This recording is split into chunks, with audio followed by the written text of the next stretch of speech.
Takže už túto sobotu odohráme kľúčový zápas proti Starej Ľubovni s posledným, vlastne posledným. Tak aká je nálada v kabíne po 3 remízach, vlastne, kedy sme nedokázali raz vyhrať? Tak nálada určite nie je úplne ideálna. Ako pred tými 3 zápasmi, ktoré sme odohrali, sme si asi predstavovali, že tých bodov budeme mať viac, ale na druhú stranu zase musíme brať to, že jednak sme hrali 2-krát vonku s ťažkými súpermi, takisto aj doma so Žilinou, čiže myslím, že potrebujeme to víťazstvo, chceli sme určite mať nejaké víťazstvo za sebou, ale na druhej strane sme aspoň za to radi, že sme ešte neprehrali. Tak vlastne v tabuľke máme nad Starou Ľubovňou pár bodov náskok, ale predsa je to predposledný z posledný, tak čakáte, že to bude ťažký zápas, alebo budú to 3 ľahké body?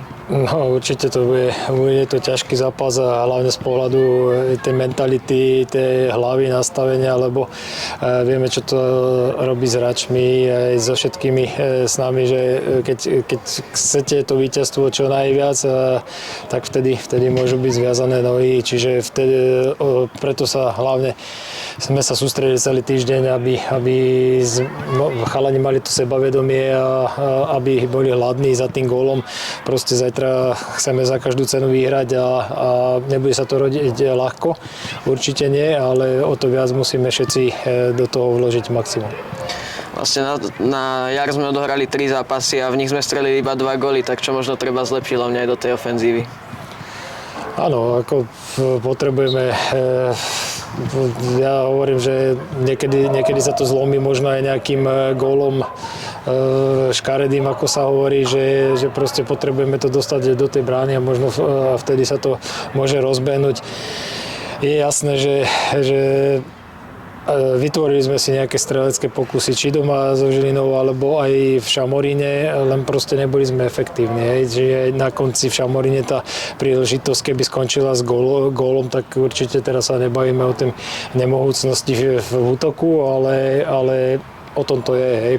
Proste potrebujeme to tam dotlačiť a myslím, že potom sa aj to sebavedomie zvýšiť na tých hráčov a tá finálna fáza bude z ich pohľadu ľahšia.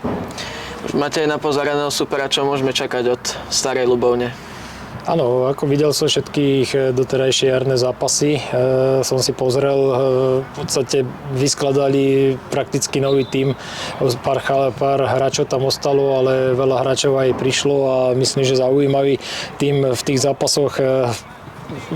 Boli húževnatí, dobrá organizovaná obrana, snažia sa vyražať do tých rýchlych útokov, čiže aj naposledy Pohronie sa s nimi trápilo, nemohli sa dostávať do nejakých veľkých príležitostí, takže aj sem určite prídu organizovane nastavení a bude na nás, ako si poradíme s tou obranou a či sa do toho bloku dokážeme dostať, pretlačiť a samozrejme skoro. Tak určite zajtra budeme čakať 3 body, takže prajem veľa šťastia a ďakujem za rozhovor. Ďakujeme pekne a dúfame to aj my.